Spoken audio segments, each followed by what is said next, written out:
Boa noite a todos. Então, a gente está aqui dando abertura para o terceiro dia da ação de extensão Linguagens, Poder e Resistência.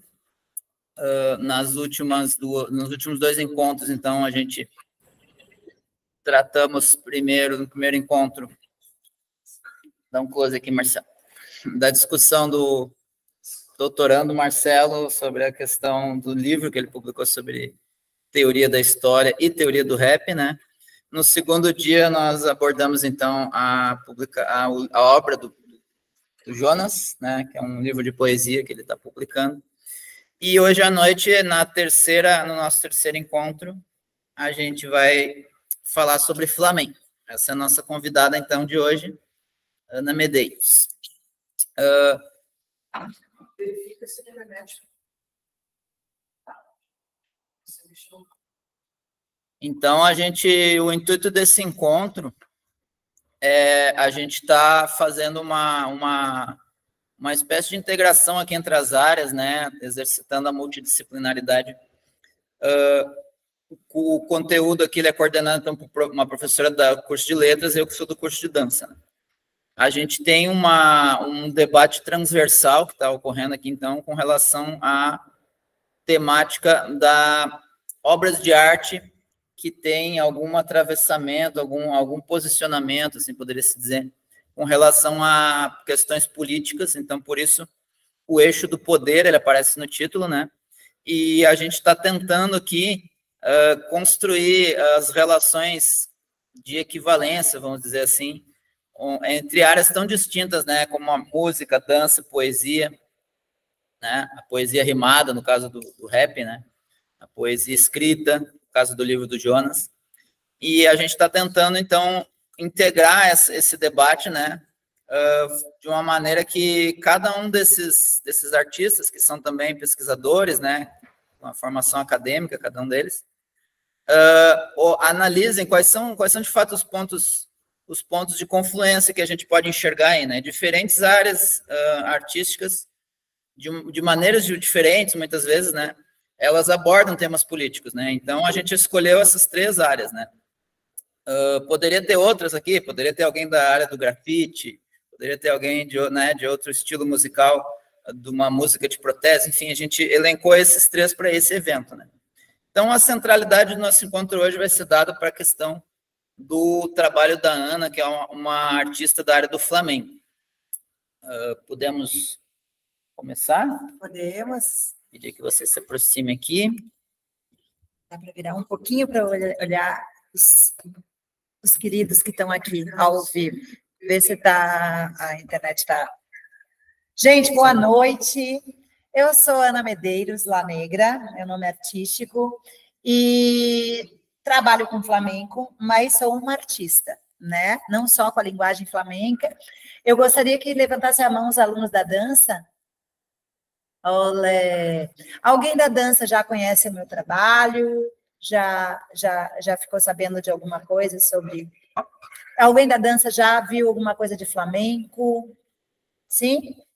Quem já viu alguma coisa de flamenco? Vocês já viram alguma bailarina negra dançando? Pode falar em voz alta. Teu nome é? Giovana. E tu? Teu nome é? Raquel. Nunca viu. Quando vocês... alguém aqui conhece alguma coisa, já viu flamenco? Levanta a mão. Já viu? Pode ser flamenco da Espanha. Nesse flamenco internacional, né, lá da Espanha, quando vocês fecham os olhos, qual a imagem feminina que vocês enxergam? Vocês conseguem enxergar uma bailarina negra? Não? E vocês conseguem ver alguém identifica alguma relação da arte negra no flamenco? Não, né? Geralmente, quando eu falo sobre isso, causa estranheza, né? Porque realmente foi um projeto muito bem arquitetado para silenciar mesmo a importância da participação diaspórica e negra no flamenco. Bom, minha história com o flamenco começou na minha família. Eu vou resumir um pouquinho como eu entrei no flamenco, para vocês entenderem a minha descoberta, né? Como mulher flamenca, como artista flamenca e artista flamenca negra. Então, eu vou ter que falar um pouquinho da minha trajetória. Você tem um pouquinho de paciência, por favor? Mas a história é boa, daria um best-seller, quase, praticamente um filme. Minha avó, Dúlia Vega, vem de Jerez de la Frontera, que é do sul da Espanha, que é bem o berço do flamenco, onde foi o sul da Espanha foi aonde que teve a primeira ebulição do que é o gênero flamenco na dança. Ela nasceu em 1900 e vem em 1920 por aí para o Brasil. Veio para salvar a família dela, que estava em situação má de dinheiro, veio para se casar com um cara riquíssimo no interior de Pelotas. Se casou com essa família Osório do interior de Pelotas, teve 4 filhos, e era super infeliz, o cara bebia, ia para os cassinos. Em 1930, ela se separou. O que acontece com uma mulher em 1930 que se separa em Pelotas? Foi expulsa de casa, principalmente pela mãe dela, né? A mãe dela continuou vivendo nessa casa e expulsaram ela de casa. Ela ficou na rua, sem ter onde morar, conseguiu um porãozinho, assim, na beira da calçada para morar, e olhou para ela. A única coisa que ela sabia fazer bem feito era se vestir. Ela tinha um gosto para se vestir maravilhoso, assim, uma elegância. E ela se tornou uma das principais modistas de Pelotas. Antigamente não tinha tanta...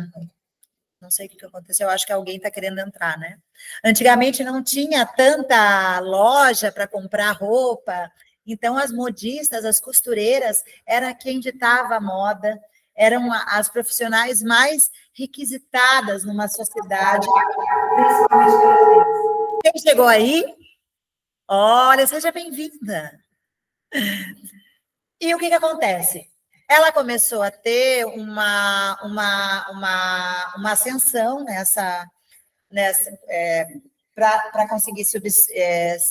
Vamos tirar ali o volume, senão eu fico me escutando. Aí, ainda não. Aí foi. E todos os dias ela recebia nessa basculante, lembrem-se, ela morava num porão. Então, o que tinha ali? A calçada. Ela recebia um poeminha de amor, um português mal escrito, assim. Um dia ela fechou a basculante, foi para a porta de casa e ficou esperando quem que estava mandando os bilhetes de amor. Era o meu vô, Omar Medeiros, um negro retinto, mestre de obras.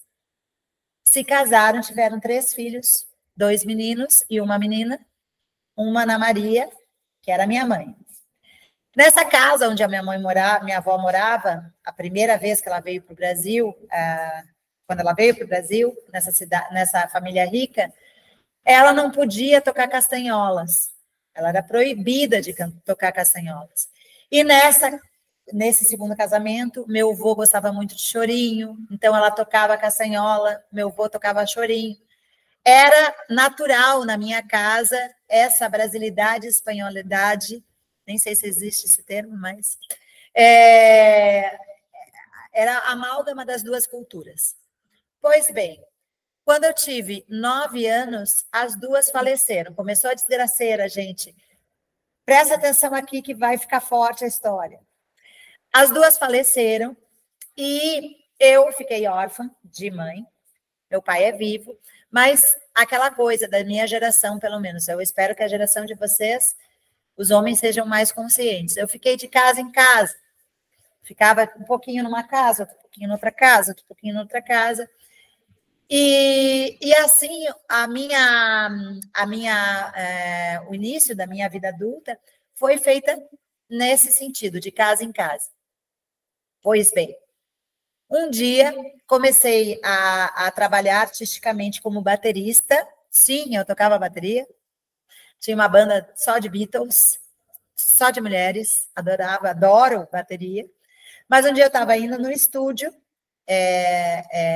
ensaiar, e eu ouvi o barulho das castanholas. E eu pensei, a minha avó tocava, minha mãe tocava, vou entrar. Entrei nesse estúdio, que era o estúdio da Cadica Costa, né?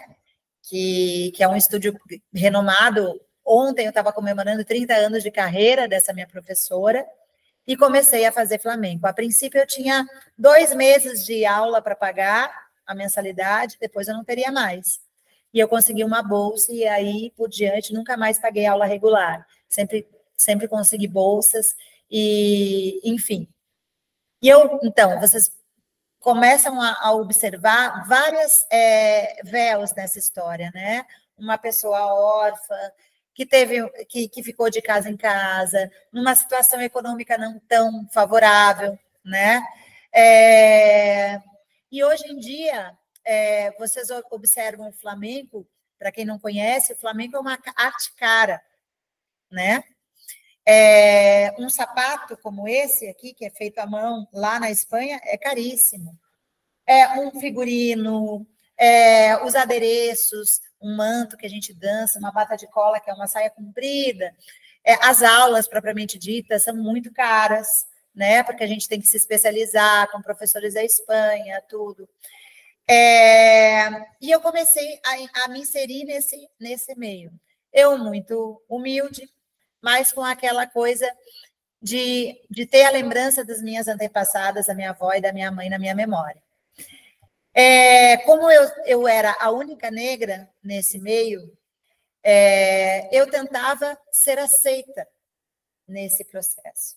Então, eu provoquei em mim, no meu caminho, várias microagressões. Como querer me comparar, ou puxar muito cabelo para me apresentar, reproduzir piadas que faziam comigo, tudo isso para me sentir aceita, e também porque eu não tinha referência de outras mulheres negras trabalhando com flamenco. Eu realmente achava que era uma sorte eu estar ali naquele meio, e que bom que eu consegui ali, e que eu tinha que ficar bem quietinha, porque senão iam descobrir que eu não podia estar ali, e eu não ia mais poder fazer o que me conectava com a minha mãe, com a minha avó. Pois bem, comecei a estudar, me formei em arquitetura, mas sempre trabalhando com a arte profissionalmente. Até que, em 2017, começo a minha carreira solo. E junto com essa minha carreira solo, começo com essa busca de me colocar no mundo artisticamente. Vocês, estudantes de dança, e também estudantes de literatura, do curso de letras, perdão, professora, que são artistas também, a nossa construção como artista vai se dando conforme a nossa caminhada. Então, se vocês não têm nada definido, a Raquel me falou antes de entrar, né? Eu estou me achando na dança, não tem problema.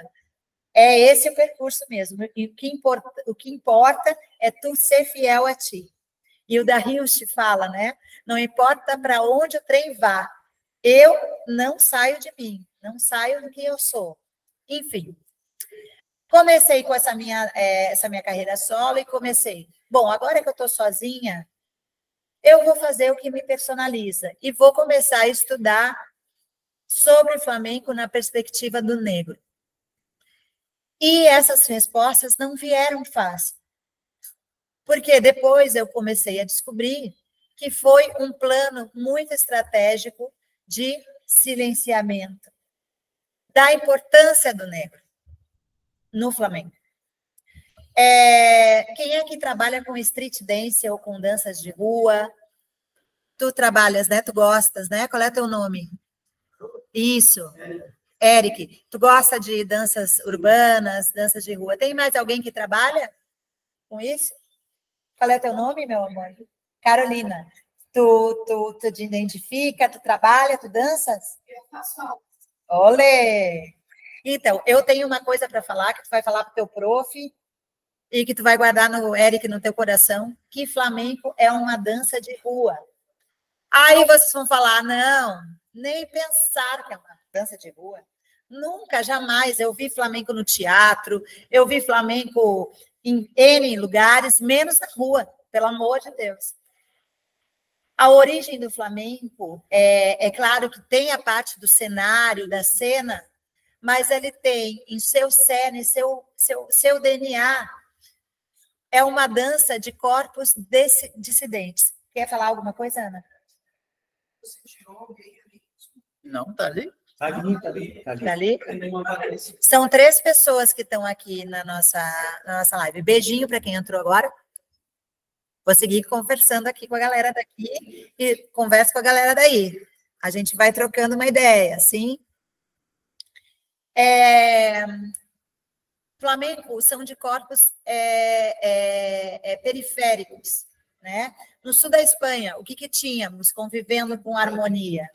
Tínhamos os negros, os ciganos, os árabes, os sefardis, que são os judeus, todos têm algo em comum, né? Que são as perseguições, né? Eram povos perseguidos. E o cerne do flamenco fala sobre essa tristeza e inconformidade numa sociedade que os perseguia, né?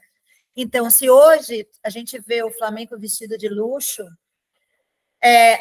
na sua origem, eram pessoas que se reuniam em volta de uma mesa e começavam a bater.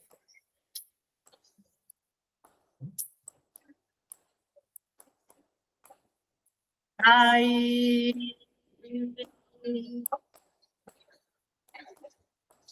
A iglesia yo me fui, pedirme a Nazareno.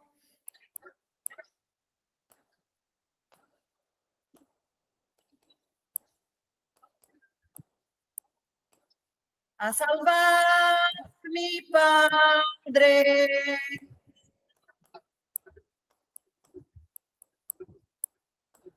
Lo contesté que no.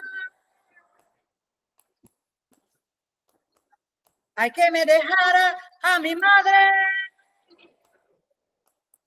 Hay que dejar a mi madre.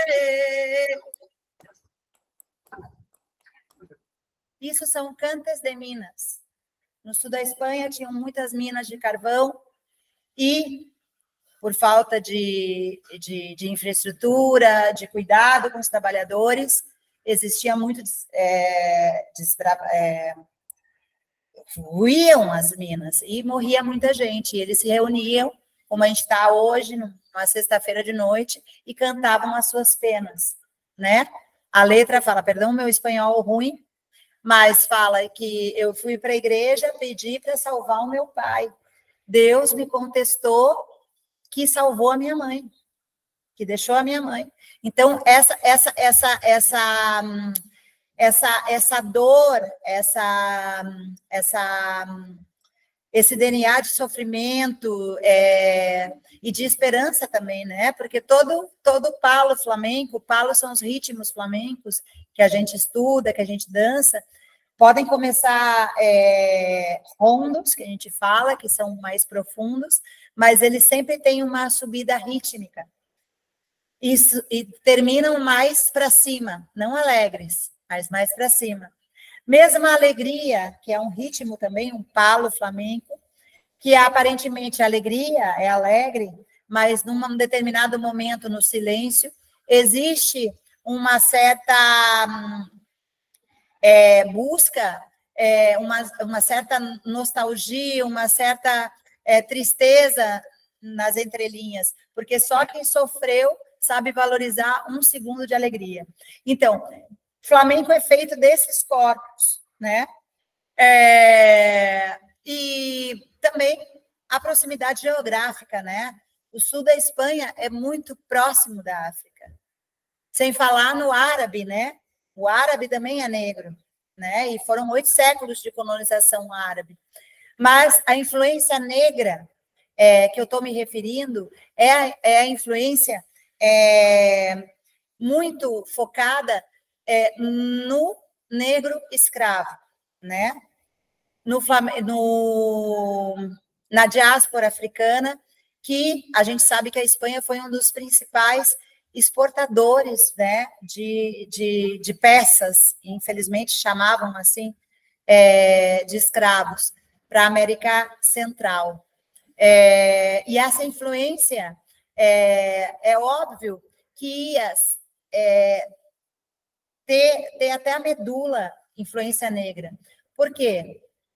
Nos portos de Cádiz, era onde se tinha o flamenco, era onde se formou o flamenco, era onde se criaram os ritmos, as letras, e ali convivia em irmandade os negros, os ciganos, e isso teve muita influência.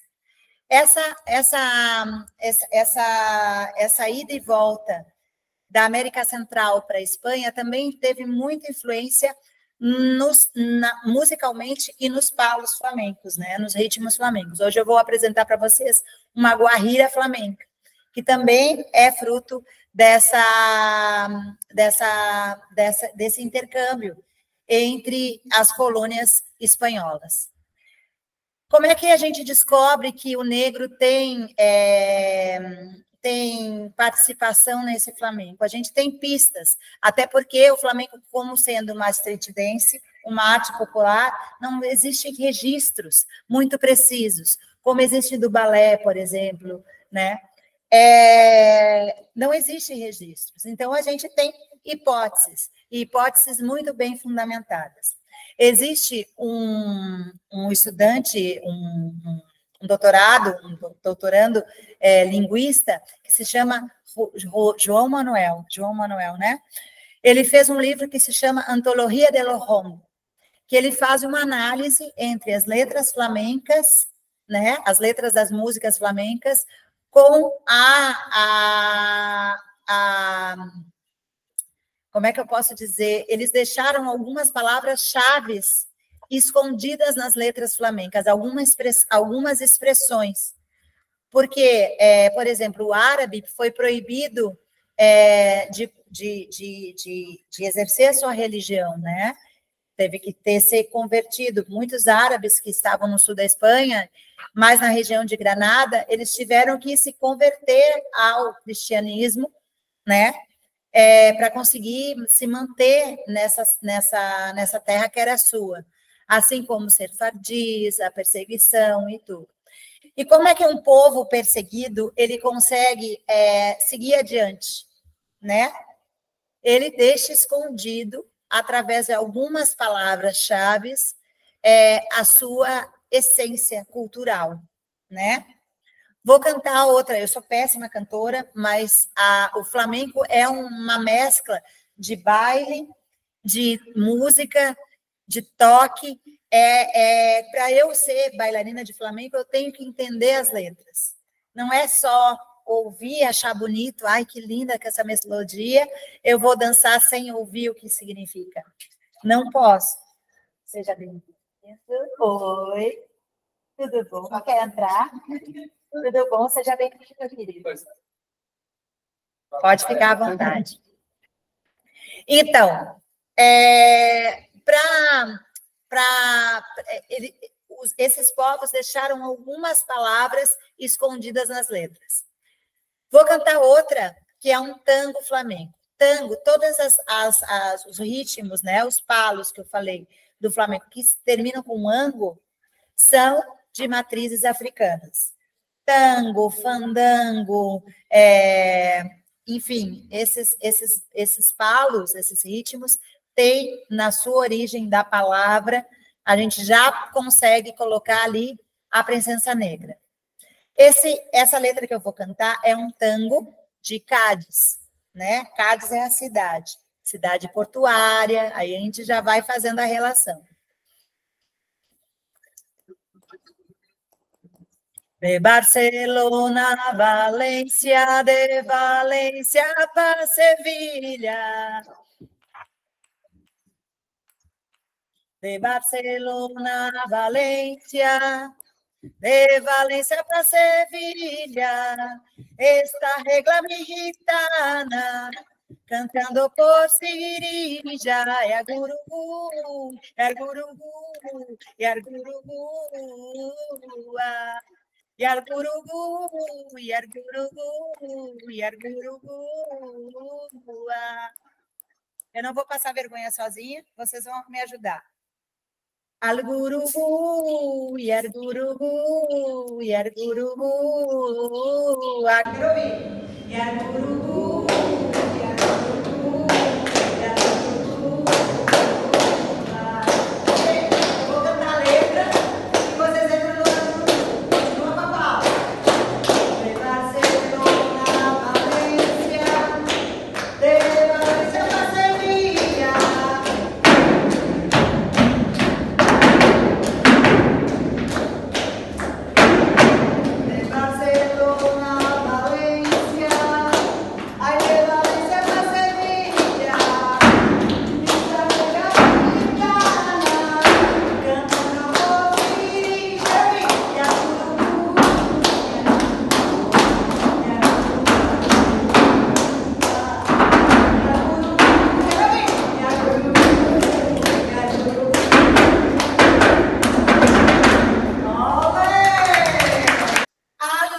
De Barcelona a Valência, de Valência para Sevilha. Sim? Essa era a rota dos navios negreiros. Sim? Esta cuesta minha gitana cantando por Sigirija. Minha gitana está num cantinho cantando por Sigirija. Sigirija foi a canção que eu cantei para vocês. Lembram? Ele foi para a igreja, pediu para deixar o pai dele. Então, a minha gitana, também, está com raiva, cantando por Sigirija. Está puta com cara. Ou sim, eu não posso falar a palavra, eu estou falando em verdade, mas ela está muito brava, está muito irritada. Sigirija quer dizer raiva, ela está com raiva, ela está inconformada. Algurugu, algurugu, algurugu, algurugu é uma palavra árabe que quer dizer naufrágio. O que acontecia? Esses navios que faziam essa transição, esse translate, escravos, eles não tinham nenhuma manutenção. E eles levavam peças. Né? Os negros eram peças comerciais. E o que acontecia? Aconteciam muitos naufrágios. Algurugu, algurugu, algurugu. Agora vocês podem me dizer, mas era um ritmo, a gente estava considerando, né? 18 e 20. A gente estava tocando os 4 aqui, como assim, essa coisa alegre que a gente estava sentindo, como assim, agora na Austrália, agora também fala disso, né? Então, esse é o poder de um povo que foi um povo que se identifica. Nessa letra, por exemplo, a gente tem a gitana, que está a gitana, o cigano, né? Fala dos negros e fala árabe, ao urubu. Então, aqui a gente já tem 3, cigano, negro e árabe, amalgamados na sua dor, e se recusando a ser triste, se recusando elevando, cantando de uma maneira protestando contra aquela situação. Sim? O flamenco é isso, gente. O flamenco é tu questionar, é tu tá vivendo, tá dançando as coisas do teu tempo. Flamenco não é uma arte fechada. Às vezes a gente olha, né? Por exemplo, a gente tem um exemplo muito grande de folclore aqui, da música regional, que Paixão Cortes, né? Até aqui, isso daqui é regionalismo. Não pode dançar de outro jeito. A prenda não pode sapatear, de jeito nenhum. Nós vamos semear.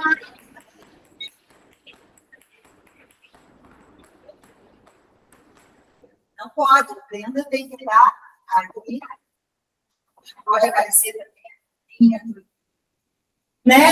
Enfim, Isso é uma contingência. O flamenco não. O flamenco, ele se alimenta do seu tempo. Ele precisa disso. E ele sobrevive, ele é uma arte material da humanidade, porque ele vive do seu tempo. Né?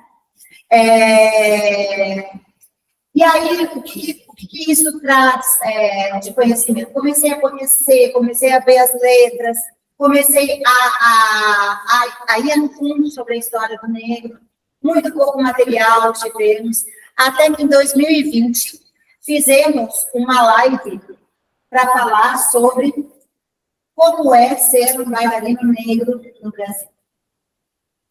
E aí tivemos vários relatos, através do Estúdio Soniquete, o Estúdio de Campinas, tivemos a oportunidade de conhecer o diretor de um documentário muito importante que fala sobre a origem negra do flamenco. Nesse documentário, eles fazem muito a relação sobre o franquismo. Antes da era Franco, o flamenco era muito mais diverso. Também no que diz respeito a gênero também, né? Existiam muitos artistas trans que faziam espetáculos de flamenco. Depois da era franquista, houve uma perseguição pelos artistas flamencos. Os artistas flamencos vieram para a América e o que aconteceu? Ele viu que ele não podia ganhar e ele desenvolveu uma identidade espanhola, que era completamente diferente da minha. Era uma flamenca que bailava mais para cima, que tinha um certo código, né? Esses códigos não eram bem-vindos, e cachucaram o flamenco. E muito desse flamenco a gente recebe também daí, dessa vertente, dessa estratégia que fizeram. Fiz essa live e comecei através dessa live, eu me preparando para essa live, comecei a me questionar o que acontecia comigo no meio do flamenco, né? Por que eu não posso dançar para marcar assim?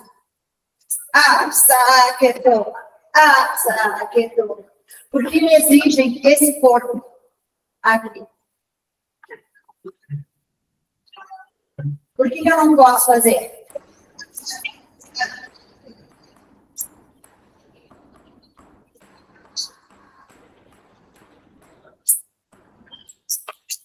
Por que eu tenho que dançar assim? Por que eu tenho que dançar assim? Por que eu tenho que fazer uma maquiagem mais clara? Né? Porque alguns professores me questionavam: tu está dançando o quê? Que está na Sapucaí? Isso daqui não é samba. Não pode rebolar assim desse jeito.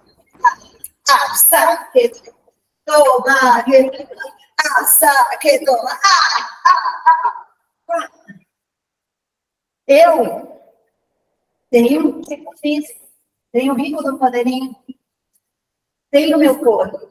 Eu sinto a música de um jeito. E quando eu sinto uma batida flamenca, principalmente por tangos, por guarira, eu sinto essa intenção afro-diaspórica na música. Por que eu não posso dançar do meu jeito? Isso me fez procurar esse entendimento sobre a história. Conseguimos algumas pistas. Uma das pistas está na língua, na palavra. Na primeira edição do nosso evento aqui, eu falei sobre esses signos de palavras que ficaram escondidas, como carrega uma geração e carrega uma denúncia no seu cerne. Mas faltava eu me aquilombar. Faltava, porque eu estava sozinha aqui no Rio Grande do Sul. Faltava. Eu, na minha companhia, eu tenho uma bailarina negra, mais retida do que eu, com a pele mais escura. Estávamos em 2020, ensaiando para o espetáculo Som na Madeira. Pati, tu fica do meu lado. Começava a coreografia, eu via a Pati na fila de trás. Pati, tu é do meu lado. Seguia a coreografia. A Paty na fila de trás, Paty está do meu lado. Um dia eu parei o ensaio, ó, a gente vai parar o ensaio até tu entender que tu é do meu lado e tu é na frente. Qual é o problema de dançar do meu lado ou dançar na minha frente? Ela começou a encher os olhos da água dela. E ela falou que quando ela tinha 14 anos, ela estava no Teatro São Pedro, de uma roupa branca, na primeira fila, passando palco. Preparada, assim. A diretora falou, Tati, vai na fila direita, vai para a fila de trás, para outra fila, mais perto da coxinha. É que assim a tua cor de pele está destoando das outras figurinas. Tem certeza que quer dançar? E ela, com 14 anos, isso na década de 2000, ela falou, eu queria. E ela ficou lá nessa última sendo a melhor bailarina. E ela nunca tinha falado isso para ninguém. E aí ela me falou. Enfim, e a gente começa a ver as pequenas agressões. Eu, quando fui para a Espanha, como eu falei para vocês, eu venho de uma família humilde, né? Um sapato desses custa muito dinheiro. Meu primeiro sapato eu consegui comprar depois de 10 anos, sendo profissional também. Fui para a Espanha, quis conhecer o dono, o sapateiro que estava fazendo. Fui na loja, eu quero conhecer quem faz o sapato. Conheci, falei, quero um preto, mas eu quero com os detalhes em verniz. Eu acho verniz chique. É chique verniz, né? Eu acho. Aí, no outro mês, eu fui lá buscar o sapato, estava o sapateiro com um lacinho de fita para mim. Tá aqui teu sapato. Não conseguiu botar o verniz, porque quebrava o verniz, mas a gente fez um modelo era um sapato preto, com detalhes em branco. Exclusivo, ninguém tinha esse sapato. Voltei para o Brasil, para Porto Alegre, comecei a dar aula com aquele sapato, porque não ia tirar mais do pé, porque era um modelo exclusivo. Obrigada, de nada, estava com esse tipo de livro. E aí só você abre a porta da escola e fala, uma turma de 10 alunos. Por que é tão importante? Ano passado, eu participei de um programa muito popular. Alguém aqui já viu o Caldeirão do Mion? É um programa de sábado, na Globo, né? De grande audiência. Eu fui convidada para participar do Caldeirola.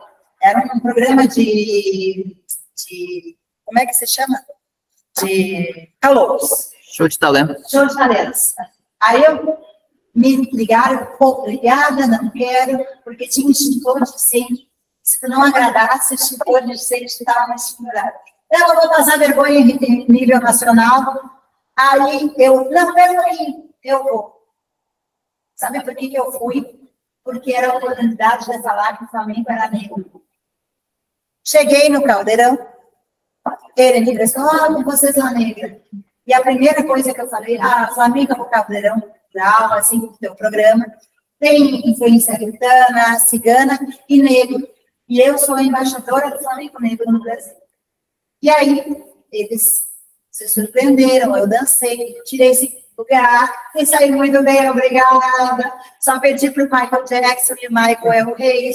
A gente observa que estar nesses ambientes e se colocar politicamente em cena é muito importante, porque a gente está resgatando algo que nos é por direito. O Flamengo é negro na sua estrutura musical, é negro na sua estrutura de dança também, porque ninguém me diz que num Porto de Cádiz não se bailava assim. Porto de Cádiz se bailava assim. De repente, numa escola boleira, num teatro, até poderia se bailar assim, né? Mas no Porto de Cádiz, sim, se bailava assim. Mas, corporalmente, a mesma marcagem que a gente vê.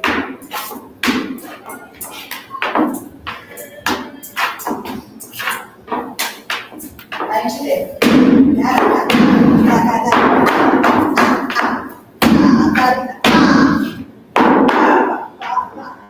A gente vê isso no DNA do gesto, DNA da forma corporal que a gente assume.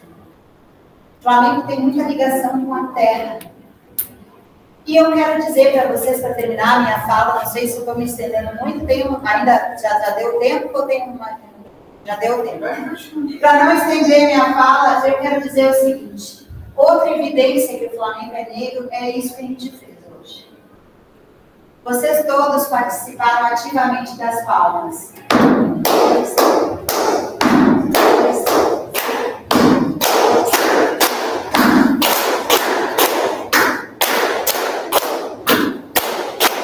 Só o que falta para ser perfeito era a gente estar em roda,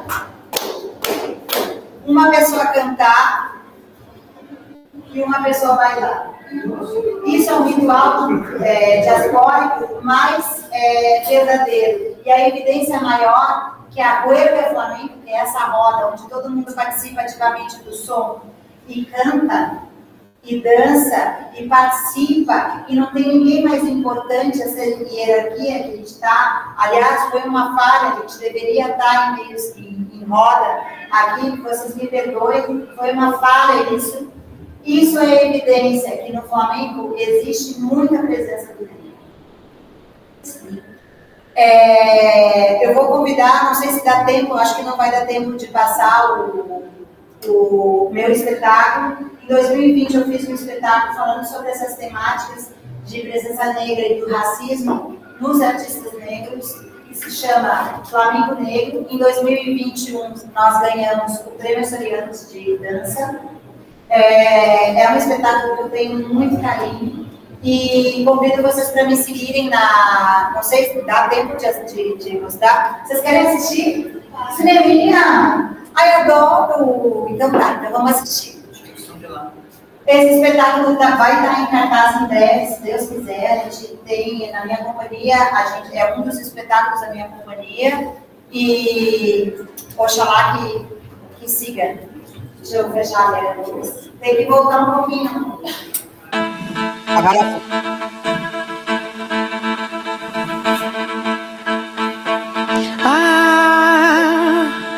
Essa mulata quando dança é luxo só.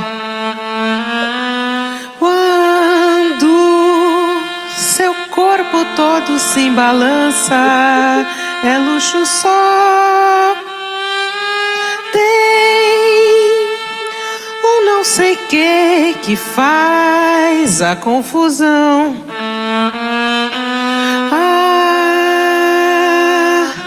Essa mulata não tem compaixão.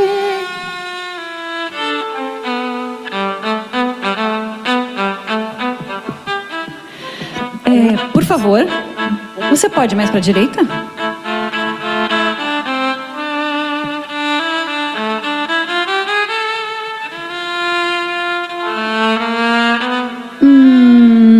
Não. Vai mais para a esquerda.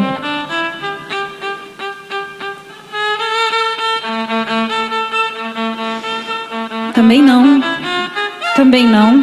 Vamos mais para a esquerda? Bem mais para a esquerda, por favor.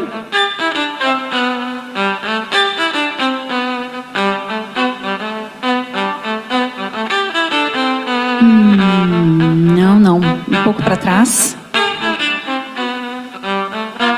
Um pouquinho mais. Última fila. Bem para trás.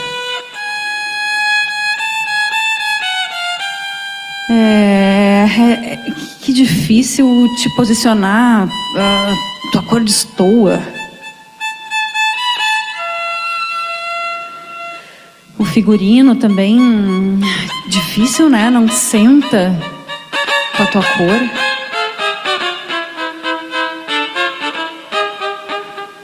Tem certeza que tu quer dançar?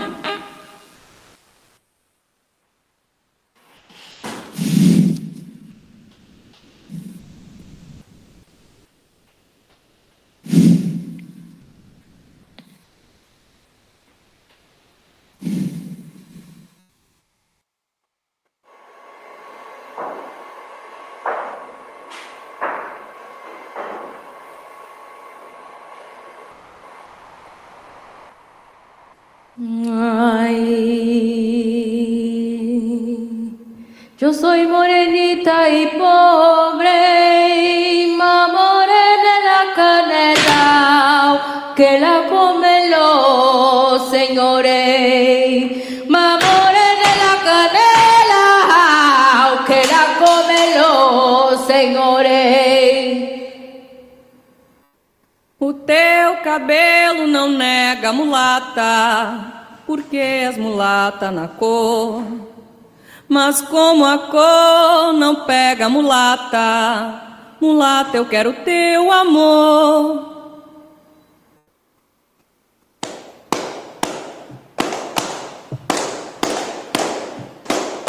A carne mais barata do mercado é a carne negra. A carne mais barata do mercado é a carne negra. A carne mais barata do mercado é a carne negra. A carne mais barata do mercado é a carne negra. Eu sou morenita e pobre. A carne mais barata do mercado é a carne negra. O teu cabelo não nega mulata, porque és mulata na cor. A carne mais barata do mercado é a carne negra. Más morena la canela, que la comen los señores. A carne mais barata do mercado é a carne negra. Mas como a cor não pega mulata, mulata, eu quero teu amor. A carne mais barata do mercado é a carne negra. A carne mais barata do mercado é a carne negra. A carne mais barata do mercado é a carne negra. A carne mais barata do mercado é a carne negra.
Que tu tá pensando, dançando desse jeito?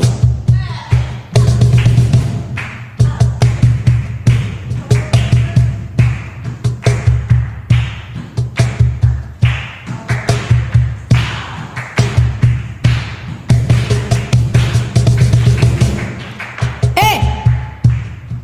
Tá achando que tá na Sapucaí, é?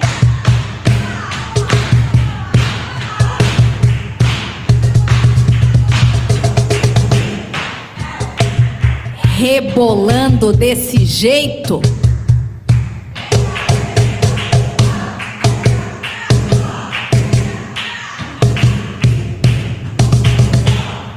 Ei! Isso aí não é flamenco.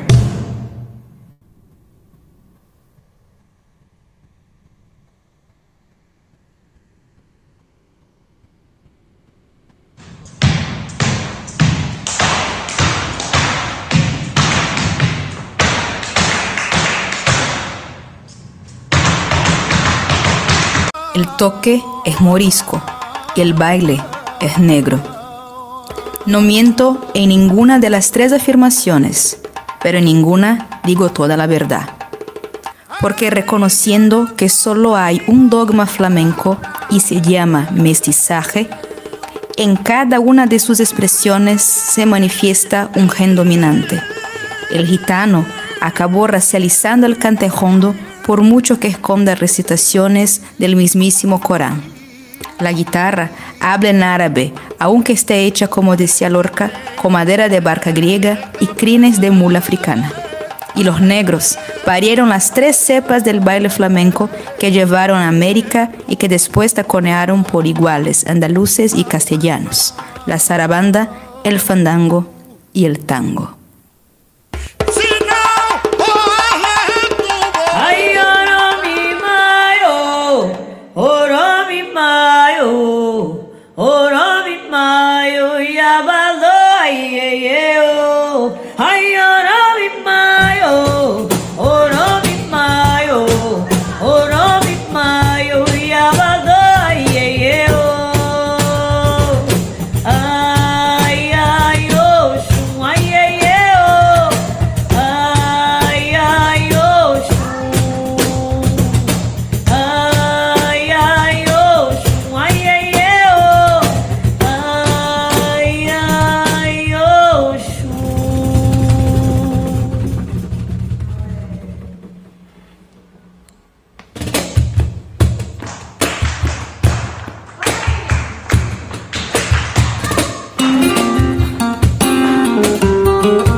Vocês observaram, né, que quando o quadro flamenco é a posição dos bailarinos se encontram, e quando a gente vê, tá na penumbra e chega a luz, a gente vê corpos negros ali ocupando aquele espaço,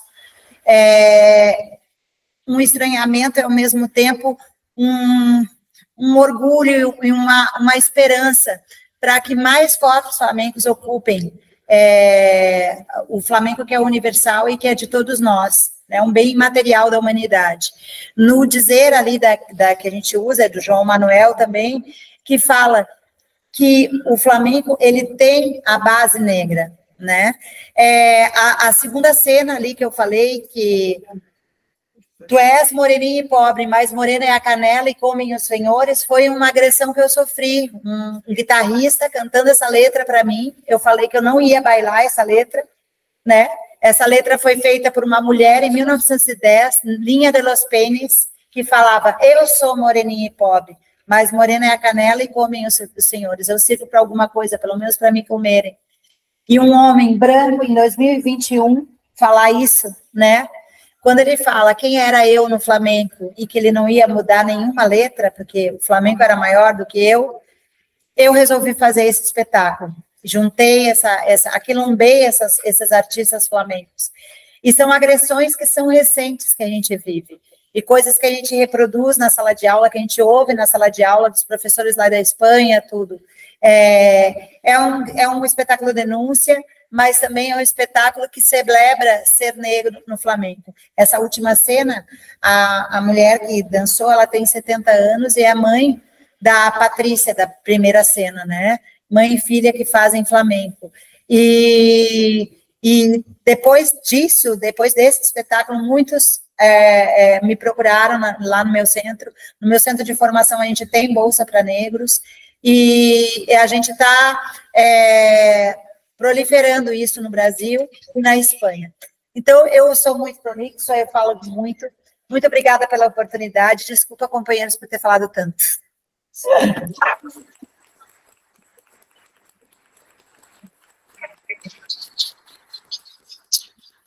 Passar para uma breve fala aqui, 5 minutos, 10.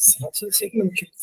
Os convidados dos outros dias querem falar um pouquinho aqui e observar que esse flamenco Esse espetáculo intitulado Flamenco Negro se encontra na íntegra no YouTube, no canal La Negra, Ana Medeiros. E no último volume da revista Estudos da Presença, que saiu esse mês, foi publicada uma análise desse espetáculo. Acho que começar minha fala dizendo, te agradecendo muito, Ana, e dizer assim, pode ser por podia te ouvir por 5 horas, podia te ouvir por um seminário inteiro contigo falando, parabenizar por tua pesquisa, por teu resgate e por toda a tua história e pela tua criação, né, porque tu tá, querendo ou não, tu criou um espetáculo fascinante, mágico, assim, eu não consigo imaginar, eu não consegui desgrudar os olhos da tela quando eu comecei a assistir, e super sofisticado, super incrível, né, esse resgate que tu traz para nossa terra, né, desse flamenco, e a nossa terra que tem essa herança espanhola também, né. O Rio Grande do Sul foi por várias décadas, acho que mais de um século, território espanhol, e a gente esquece disso, né, a gente esquece que a gente também, querendo ou não, foi quase que ali anexo ao Uruguai, e resgatar rápido, assim, essa coisa que tu falou do tango, né, e que não se imagina, quando a gente pensa no tango, a gente não imagina que o tango é branco, né, assim, a imagem que se cria do tango, né, da mesma maneira a milonga também, a milonga é uma coisa que se imagina muito com esse formato, assim, do CTG, sendo que a milonga, a própria palavra milonga é uma palavra africana, né, que justamente é isso de falar, então vamos mirongar, vamos celebrar, vamos nos unir, nos congregar, né? Então, esse apagamento da cultura africana que tem, né, na cultura regionalista, e é muito interessante, assim, que se a gente pega lá na própria Península Ibérica, o português e o espanhol, eles surgem desse povo mediterrâneo que é do norte da África, que é árabe, que é judeu, ficou 7 séculos, ficou 700 anos na Península Ibérica, e o que marca etnicamente os portugueses e espanhóis é essa mistura. Então, né, na própria antropologia, a gente vê que não existe o europeu, o português e o espanhol não, da mesma maneira como seria assim, né, as outras etnias. A Península Ibérica, ela é árabe, ela é negra, né, e quando tem a expulsão dos mouros, eles vêm para o Rio Grande do Sul. E o que constitui o povo gaúcho é esse hibridismo, essa mistura com árabe, com negro, né? Que o Manuelito Ornelas traz a ideia dos gaúchos e beduínos. Os gaúchos seriam beduínos, seriam africanos, né? Seriam nômades, né? Então é interessante que, na verdade, esse resgate ele é um resgate dessa tradição africana e de uma riqueza árabe, cigana, que estaria daqui desde que começou a vir gente, né? Colonizar o Rio Grande do Sul, tá já essa mistura aqui, né? E daí esse apagamento que fazem com as danças, que fazem com a cultura gaúcha, de embranquecer ela, de codificar ela, para apagar essa cultura, né? Que desde sempre caracterizou, que traz o elemento mais criativo, mais forte, mais potente dessas formas de expressão e da cultura, né? Então, só tenho a te parabenizar e agradecer pela tua intervenção também, porque assim mais gente fica conhecendo sobre isso e mais gente fica também sabendo, né, dessa história, né, e também de agora então compartilhando assim esse saber que tu trouxe para nós hoje. Então, e ficou a nossa milonga, nós dois, para uma próxima. Vai ficar para uma próxima, com certeza tem que fazer essa mistura da milonga. Vamos fazer. Acho que tu senta aqui, né?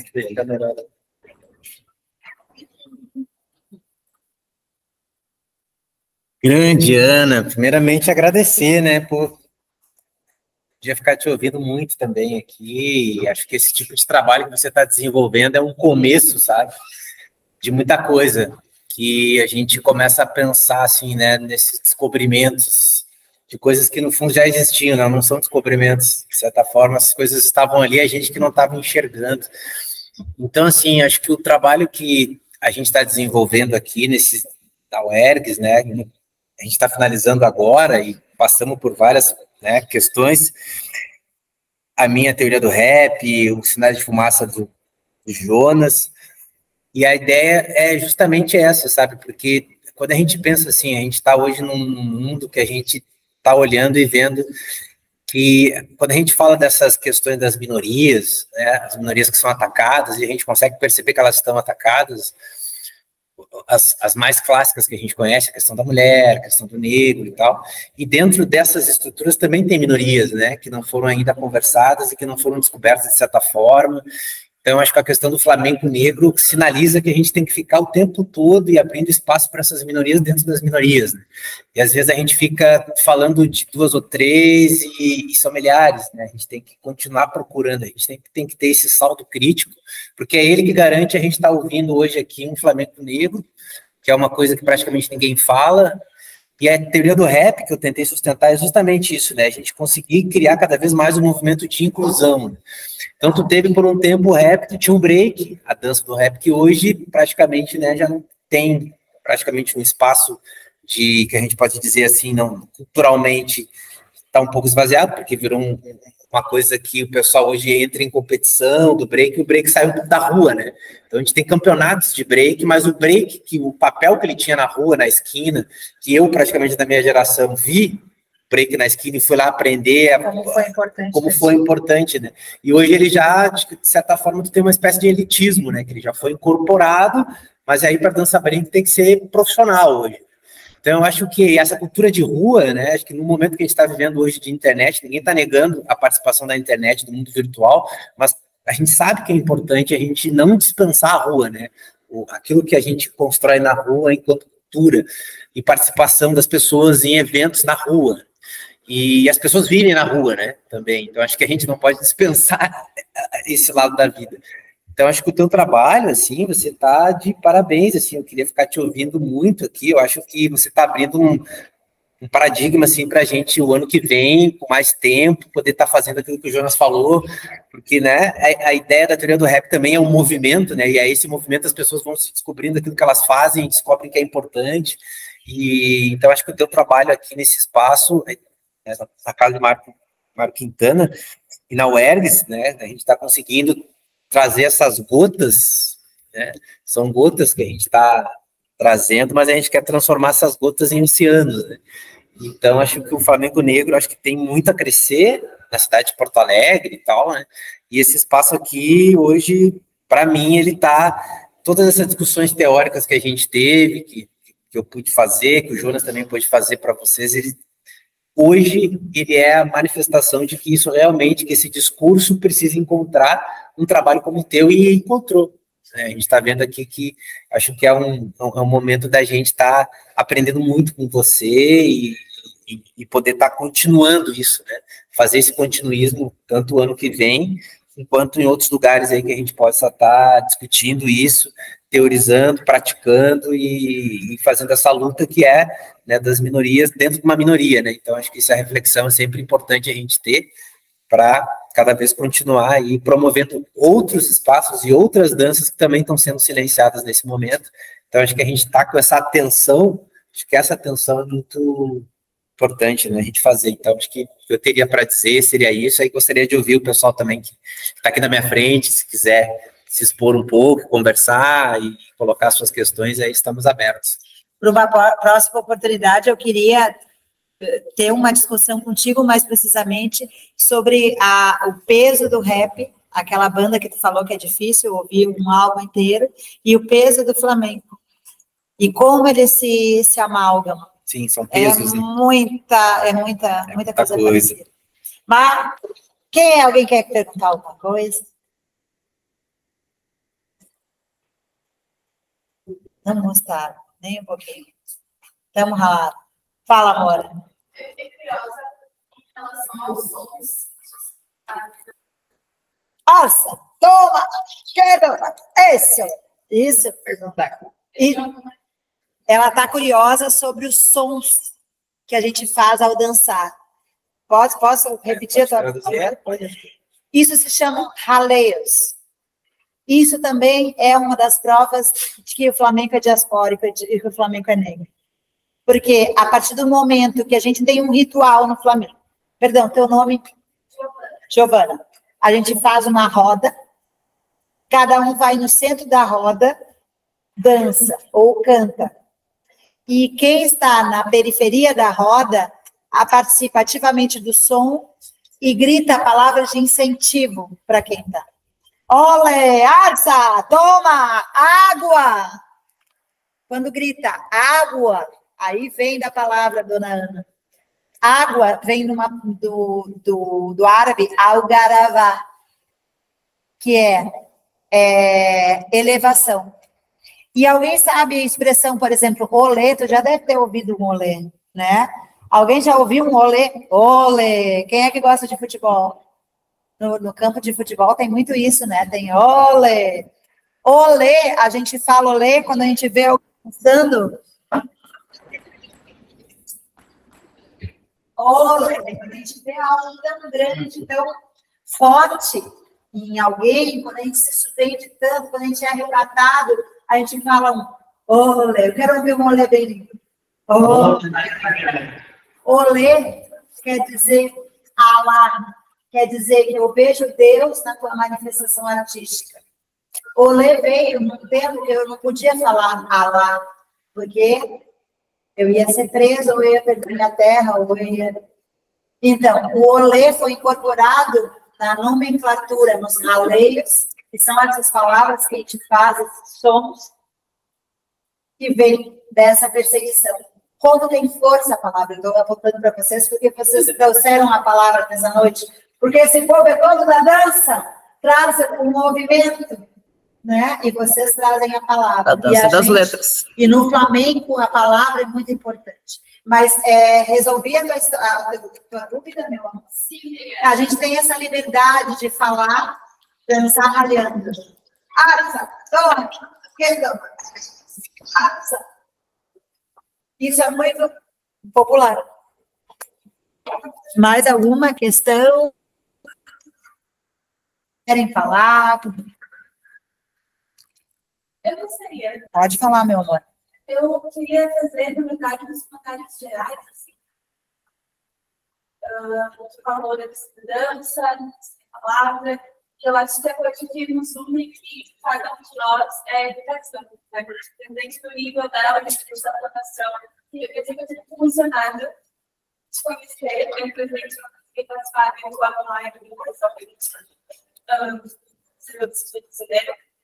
Mas funcionante para mim, pensar na professora, de que forma isso se acha, obviamente, de forma trazer isso para a sala de aula, de forma trazer essas origens, de forma contar a verdadeira história. E dentro das palavras, poderíamos chamar a atenção, cada uma na sua coloração, cada uma no seu texto. Eu acho que a principal, que o Marcelo falou ali também, é a questão do poder. E qual é o verdadeiro poder? Qual é a raiz da palavra poder, no sentido que ela representa os diferentes povos, que é o poder que a gente tem hoje em dia, no sentido capital, no sentido das forças, no sentido do poder de existir por isso. E aí, quando a gente se conecta com diferentes literaturas, com diferentes histórias, com diferentes linguagens, como os característicos, que a gente vê a história, a gente vai perpetuar. Eu fico colocando esse comentário. Eu queria agradecer esse espaço e realmente esperar que ele continue se prosseguir de tantas maneiras diferentes. Para mim é um presente. Tu falou muito assertivamente. Ela falou sobre o poder e o poder também da educação, né? De educar. E o que une todo mundo aqui, tanto da palavra quanto do movimento, é o educar, o transmitir. E como é importante, é central a gente trazer essa história que não é contada, que é silenciada, na prática e de uma maneira inclusiva, né? E eu te agradeço, eu ganhei meu dia com esse teu discurso, pelo amor de Deus! Lindo, belíssimo, belíssimo mesmo. Muito obrigada. É essa nosso norte, né, companheiros? É isso, por aí que vamos. Não sei se alguém... Meu sogrinho e minha sogrinha não querem falar nada. São os pais do professor Juliano aqui. Muita informação.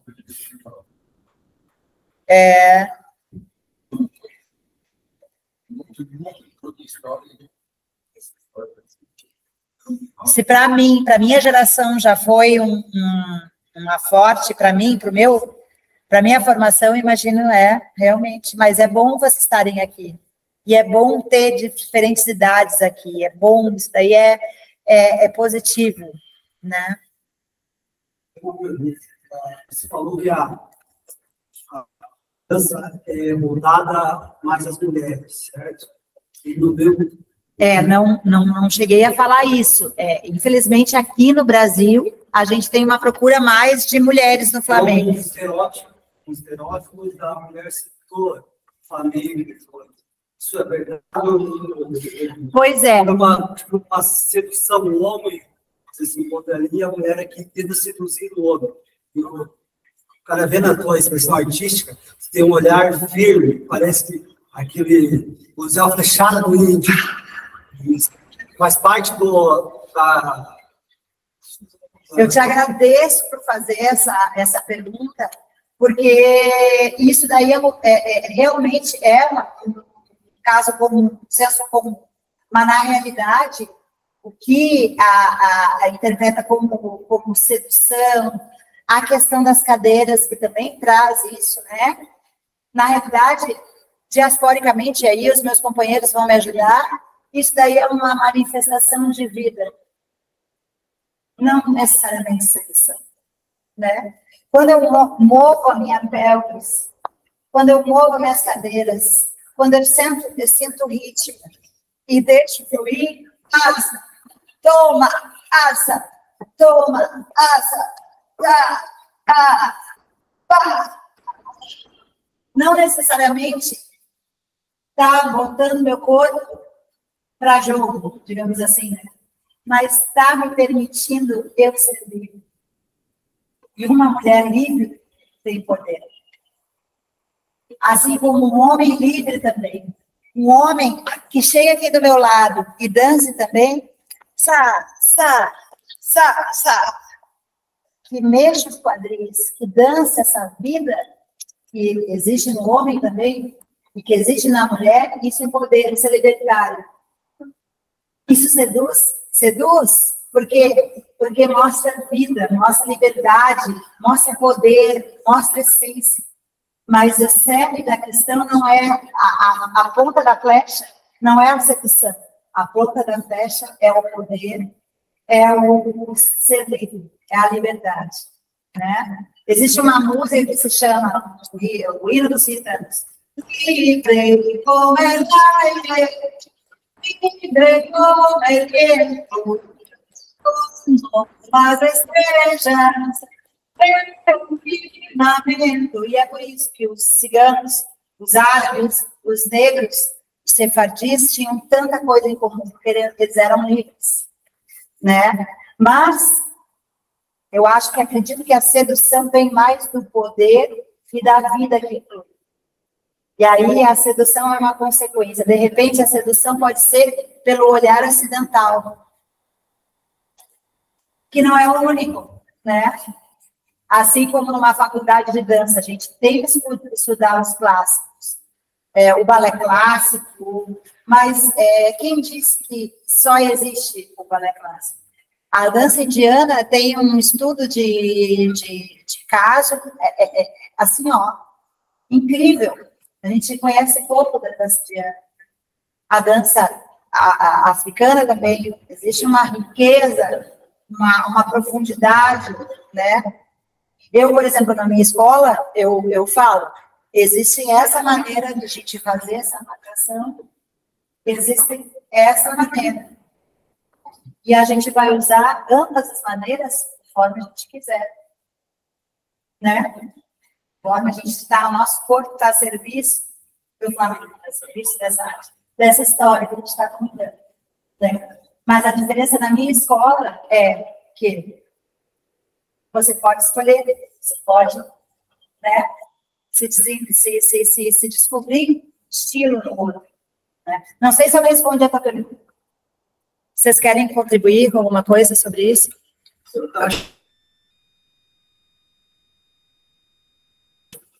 Justamente como potência, né? Acho que essa vitalidade, potência, poder como isso que está sempre vindo a ser, tá se expressando de maneira cada vez mais livre, que é justamente tu te empoderar desse poder, né?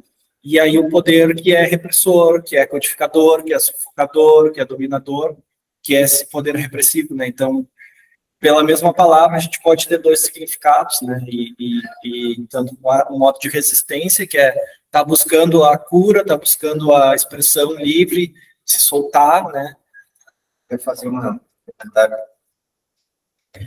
Muito boa a pergunta dele, que eu acho que a gente, talvez algumas pessoas aqui saibam disso, outras já ouviram falar, mas a gente sabe muito bem que a cultura negra, por muito tempo e por mais de...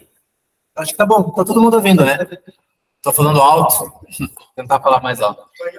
E então, eu acho que a gente sempre teve essa questão do exotismo, né? De transformar a nossa cultura numa coisa exótica. E de forma pejorativa, basicamente. Porque quando a gente até estuda, por exemplo, quando tu vê uma borboleta que ela parece uma flor, ela está mimetizando. De certa forma, aquilo também é uma forma de sedução. Ela está tentando te levar para te entender determinada questão, para te não descobri-la, de certa forma. Então, eu acho que, é como o Jonas falou, depende das palavras, como é que a gente vai utilizá-las nos sentidos, no conteúdo que elas possuem, né? Como é que a gente pode conversar sobre isso e criticar e ver como é que essas palavras elas estão querendo fazer, muitas vezes, é distribuir poderes, né? De certa forma, poderes, dependendo do interesse que ele está colocado, eu acho que a gente pode muito bem discutir. Então, acho que a questão negra, a questão que a gente pode falar da cultura negra, ela tem uma perseguição por mais de 1000 anos, né? De pessoas que foram exotizando culturas através de culturas, então acho que é uma carga muito pesada. Mas a gente sabe que essa questão da dança vai encontrar na cultura chinesa, na cultura indiana, por exemplo, a gente sabe os deuses, as questões lá que atravessam a realidade e a religião. Então, o meu comentário seria mais nesse sentido, assim, que a gente, até o próprio conhecimento negro, ele é muito exotizado o tempo todo, que é uma forma de não aceitação, né? Uma forma de mostrar que aquilo não é tão importante, que aquilo não é sério. E a questão da dança, eu acho que, conversando com o professor Liano muitas vezes, em outros debates, né, que a gente hoje vê que a importância da dança, eu acho que a gente poderia ver que as pessoas que dançam, as pessoas que gostam de música, né, eu tive pai em música, assim, na minha formação, desde a infância, assim, o quanto isso é importante para a minha formação de entender o mundo de forma subjetiva, né, de não ter aquela coisa cravada de que as coisas são assim ou assado. Então, eu acho que a dança e a música, ela é muito importante para esse espírito que a gente carrega, no sentido tanto de material quanto, né, esse espírito que eu estou querendo dizer, assim, que seria de como é que a gente se coloca nas coisas, né, a coragem. A gente está falando de poder, e poder que tem, né, poderia falar sobre de coragem, né, de se colocar e se apresentar no mundo. Então, o Flamenco Negro, ele, obviamente, quando ele está dançando, ele é uma dança como dos orixás, né, que todo orixá dança e carrega um elemento de se defender, um escudo, uma espada. Então, eu acho que a dança e a música, no sentido africano, ele está o tempo todo, né, não há uma divisão. Então, a gente vai encontrar na África várias formas de povos que dançam sobre as mais variadas partes do corpo, né? Dançam só o pé, dançam o cabelo, dançam, né, o ombro só, dançam no caso a bunda, dançam, né, o quadril. Então, acho que a dança não para de estar se colocando como uma linguagem de se comunicar, né? Então, acho que o teu trabalho, assim, a questão do Flamenco Negro, ele é mais um momento para a gente se engrandecer, né? Acho que é nessas horas que a gente pode estar vendo, assim, ali no cantinho, pô, parece uma coisa tão minúscula, não, mas tem um poder gigantesco que a gente vai poder estar trazendo, né, para o campo da educação, que seria, acho que, para abrir a nossa cabeça e fazer a gente refletir. Então, acho que, ótima pergunta. Acho que eu ficava por aí, mas acho que respondi um pouquinho. Ótimo. Genial. Mas existem bailarinos homens. Aquilo que o gesto e o movimento corporal faz é uma coisa, e a recepção que as pessoas têm disso é outra coisa. Quem estuda semiótica entende aquilo que eu estou falando, né? E quem estuda teoria da arte também, que o público, ele produz uma percepção, e, portanto, o público também produz o que ele observa de uma peça de teatro, de uma obra de arte. O receptor tem um papel ativo também no momento em que ele significa, né, e por isso que pessoas diferentes podem ver um mesmo espetáculo e sentir coisas diferentes, né, enfim. Agora, aí dentro disso, né, nas culturas africanas, de uma maneira geral, existe um estudo, Muniz Sodré, Foucault, que analisaram bastante essas questões, assim, sem cair em generalizações, né, mas de uma maneira geral, nas cosmovisões africanas, o corpo que trabalha de forma mais sinuosa, as articulações fazendo ondas, trabalhando, então, enfim, se a gente pensar no quadril, isso significa rebolar, né? Ele está ligado à vitalidade, né? Dentro da cosmovisão africana, cosmovisões africanas, de uma maneira geral, articulações enrijecidas, vamos pensar no corpo do balé clássico, por exemplo, significa falta de vitalidade. Dentro dessas culturas, o momento do dançar é o momento de expressar o máximo das mobilidades articulares, digamos assim, porque isso significa vida, significa que está circulando ali, né, o sangue, né, as coisas todas ali que movimentam, né. O Ocidente, e aí eu tomo o balé clássico aqui como o paradigma, o balé como paradigmático, justamente por ele ter, não é por acaso que ele se tornou a dança com mais visibilidade na cena artística ocidental, porque ele é o que encarnou um paradigma dominante do pensamento ocidental, né? E que é a ideia de um corpo que se eleva, né, que foge da relação com a terra, onde na visão africana estariam os ancestrais, embaixo da terra, né? Para o ocidental, o divino não está embaixo da terra, ele está no reino dos céus, para cima. Tem toda uma análise antropológica e simbológica que dá para fazer com relação a características de movimentos corporais de dança. Para um africano, de maneira geral, rebolar é uma maneira de dançar, é isso que eu estou querendo dizer. Não necessariamente alguém rebolando numa roda de dança está querendo seduzir outra pessoa.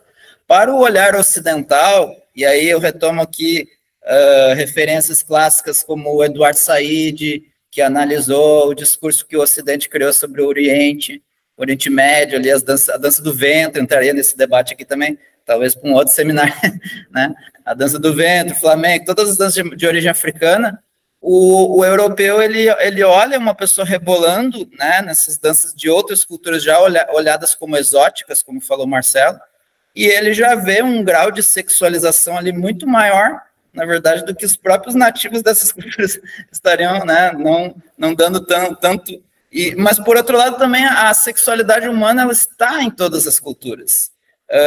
Tem um livro de uma antropóloga, Judith Hanna, Antropologia da Dança, né, ela trabalha, e ela estava na África lá conversando com as pessoas que ela já tinha entrevistado, feito uma pesquisa, e essas pessoas, né, pessoas da África, chegaram e disseram para ela, mas você, na sua exposição da pesquisa que você fez sobre nós, né, você deixou de falar que para nós também tem a sexualidade, né? Então, eles criticaram a pesquisadora, né, no sentido assim, com o seu olhar ocidental, né, pesquisadora, você esqueceu de colocar também que para nós isso é uma coisa que faz parte. Que é natural. É natural, né, faz parte da vida, né? Mas o ocidental, Freud já explica isso lá desde os seus estudos sobre o surgimento da psicanálise, dá por aí, né, que o ocidental ele criou certos tabus, digamos assim, com relação à sexualidade, né? Então, existe uma coisa, outra coisa, né? Pessoas que dançam danças de matriz africana, em geral, você vai ver que o corpo rebola, o quadril rebola. Pode isso estar significando uma coisa de sedução? Pode, ou não, porque já é característico dessas danças, né? Como eu falei, uma maior mobilidade articular e etc. E tal. A outra coisa que a gente tem que entender é o olhar que os ocidentais, né, nós todos, aí nos incluímos, né, porque nós todos somos herdeiros de uma civilização ocidental que exotizou por séculos as danças dos outros povos, né? A gente tem uma maneira de enxergar isso daí, né, que se casa muito com uma coisa que as feministas negras atualmente têm debatido bastante, sobre como o racismo, um dos mecanismos do racismo, muitas vezes, da racialização, portanto, do racismo, né, é você pegar esse corpo do outro, que não é branco, né, e hipersexualizá-lo num sentido pejorativo, tá? Quer dizer, é imoral, é indecente. E aí, se a gente for observar, só para concluir, né, essa é uma análise que dá para fazer por vários caminhos, assim, né, tentei pontuar alguns eixos aqui.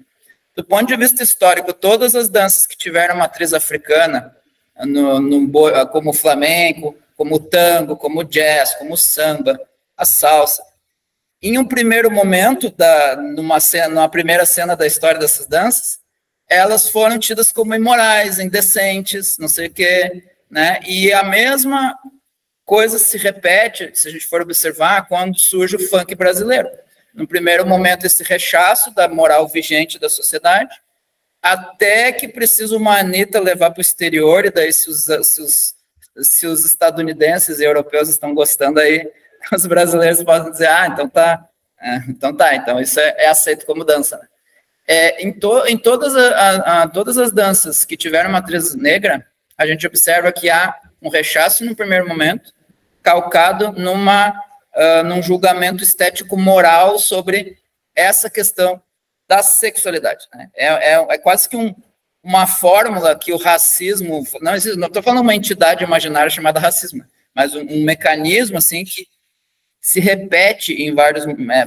talvez porque ele tenha tanta eficácia, né, que funciona, né? Você olhar para um corpo racializado, hipersexualizar, superdimensionar a coisa da sexualidade, né, ao ponto de isso ser escandaloso do ponto de vista moral, e no sentido de animalizar, porque basicamente o racismo, se a gente for pegar uma definição de Franz Fanon, por exemplo, né, basicamente o racismo seria você diminuir a humanidade do outro, portanto aproximá-lo do animal, né, e nesse sentido que eu falo que muitas feministas negras contemporâneas têm chamado a atenção que uma das maneiras do racismo atuar sobre o corpo da mulher negra, por exemplo, é esse, né, a hipersexualização, né,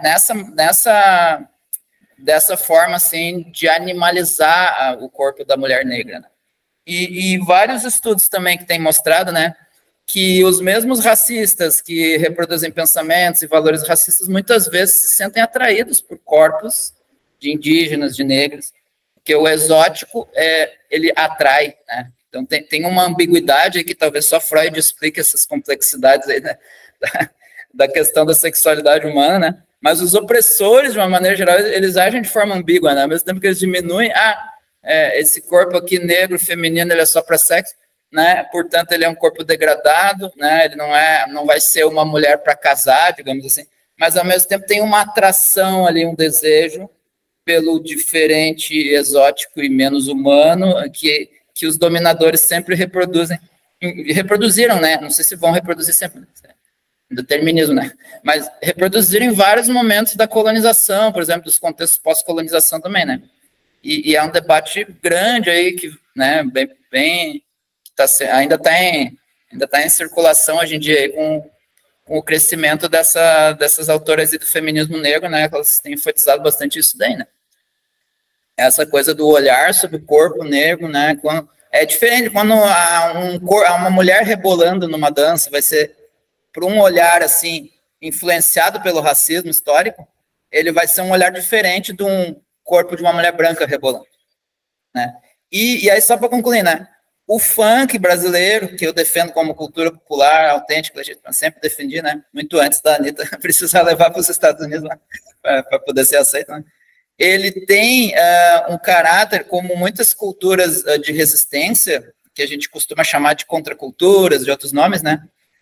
O funk brasileiro, ele teve, sim, esse caráter de justamente dizer, vamos falar de sexo?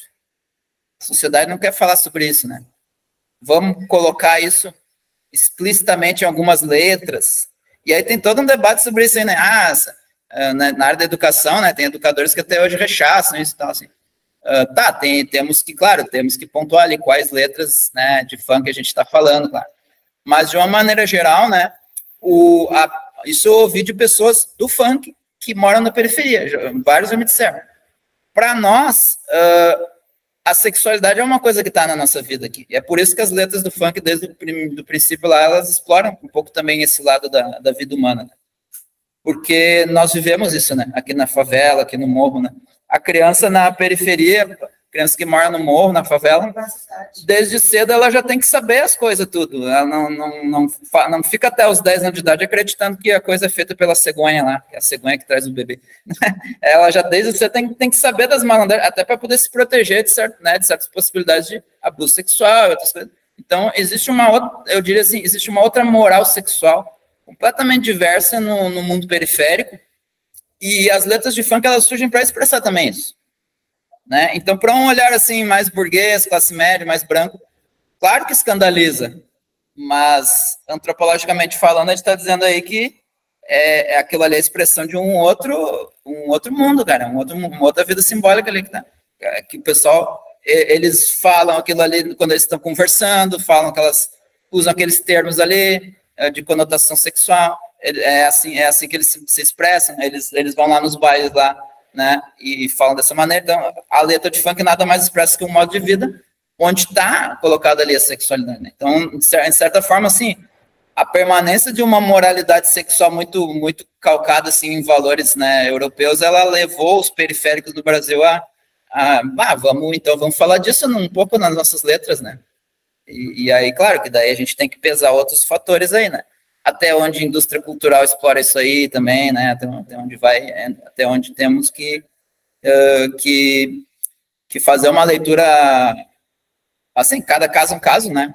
Obviamente, como educadores, né? Alguém quer falar mais alguma coisa? Sim, Ana. Vem aqui, Ana. Eu gostaria de saber como é que nós vamos ficar com o horário. Já está no teto. Tá, quer encerrar? A gente faz uma fala eu tô bem. Eu não teria mais nada a acrescentar. Queria agradecer a oportunidade. Eu não sou uma acadêmica, gente. Eu tenho formação em pós-graduação em processos criativos, eu sou arquiteta de formação, mas eu não estou acostumada a falar, eu estou acostumada a dançar. Por isso que eu levantei, por isso que eu dancei. Então, pedi desculpa, assim, por um errinho de português, aquela coisa, aquela referência que não vem, né, como do Gil, dos meninos, mas o meu compromisso com a sociedade e com a arte do meu tempo é produzir. E é produzir coladinha com o meu vivido e com coisas que fazem ressonância para mim, que tem eco em mim. E podem ter certeza que os espetáculos da minha CIA, todos eles falam de uma mulher contemporânea, né? Que sou, né? Enfim, é isso, agradecer a oportunidade. Aninha!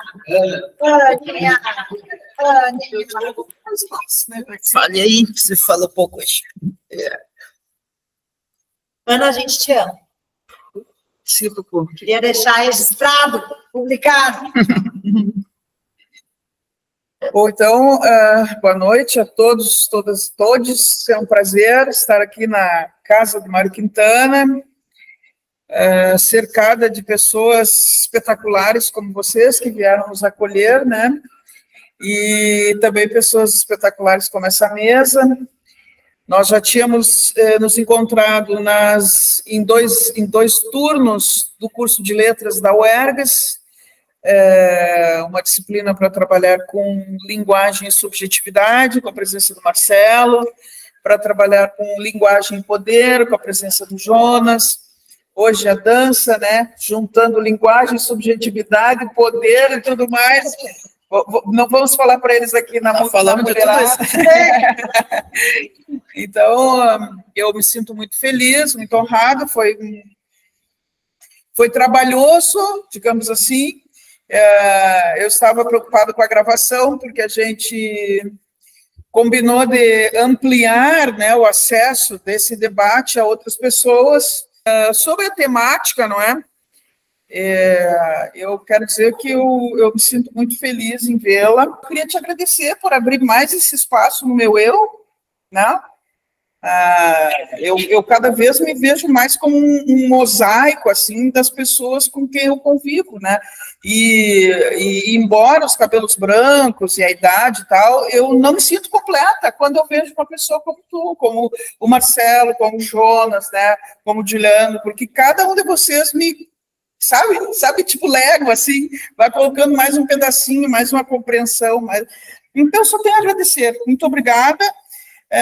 Espero que a gente possa repetir. Parabéns para todos, né? Obrigado por virem aí contribuir com o nosso curso de letras na UERGS. Obrigado ao professor Juliano, do curso de dança, que foi quem convidou a mim para fazer esse evento, né? E da minha parte, eu estou muito feliz. A aula é sua. Boa noite a todos, então.